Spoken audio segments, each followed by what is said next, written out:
Bonjour à vous tous, nous nous retrouvons aujourd'hui dans une nouvelle vidéo. La dernière fois, nous avions évoqué le respect des dernières volontés d'un défunt, essentiellement les volontés matérielles d'un défunt. Cette fois-ci, j'aimerais parler avec vous et vous raconter surtout l'histoire d'une jeune femme que j'ai rencontrée il y a quelques années de cela. Elle est venue me voir parce qu'en fait, elle n'arrivait pas à tomber amoureuse et elle avait beaucoup d'échecs sentimentaux. Et elle ne comprenait pas pourquoi. Et elle était venue aussi pour parler avec son papa et lui dire pourquoi est-ce que tu peux m'aider, pourquoi je ne rencontre personne, enfin je rencontre des gens, des messieurs, mais ça ne se passe jamais bien entre nous. Et là, en me connectant avec son papa, je me rends compte qu'ils avaient déjà une relation fusionnelle tous les deux. Et que du coup, il lui mettait la barre très haute. Et à chaque fois qu'elle lui présentait, donc avant son décès, à chaque fois qu'elle lui présentait quelqu'un, son amoureux, c'était jamais le bon. Son papa lui disait toujours « lui je l'aime pas, lui je l'aime pas, lui je l'aime pas ».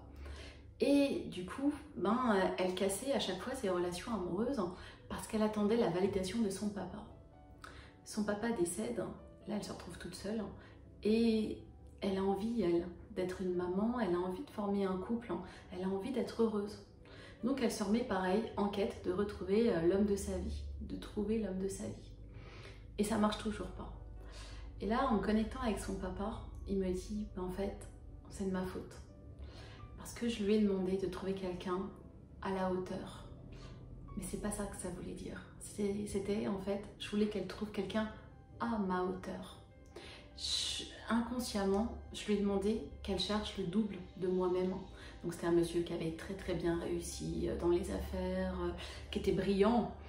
Et en fait, sa fille, elle a cherché tout ce temps-là, tout ce chemin, elle a cherché le double de son papa.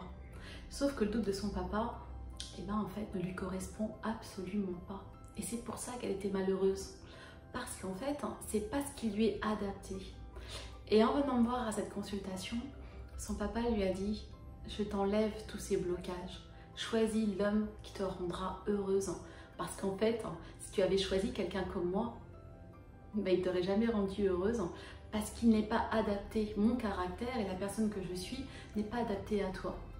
Donc je t'enlève tous les blocages, vis ta vie, choisis l'homme qui te correspondra, qui te rendra heureuse et ce sera le bon choix pour toi et moi je l'accepterai. Je l'ai sentie avec un poids en moins, elle est repartie de chez moi, elle était heureuse et elle m'a dit « Merci, tu m'as délivrée parce que maintenant je vais m'autoriser à choisir la personne que j'aime et pas en fonction des ressentis de mon papa ou de me dire est-ce que celui-là plairait à mon père ».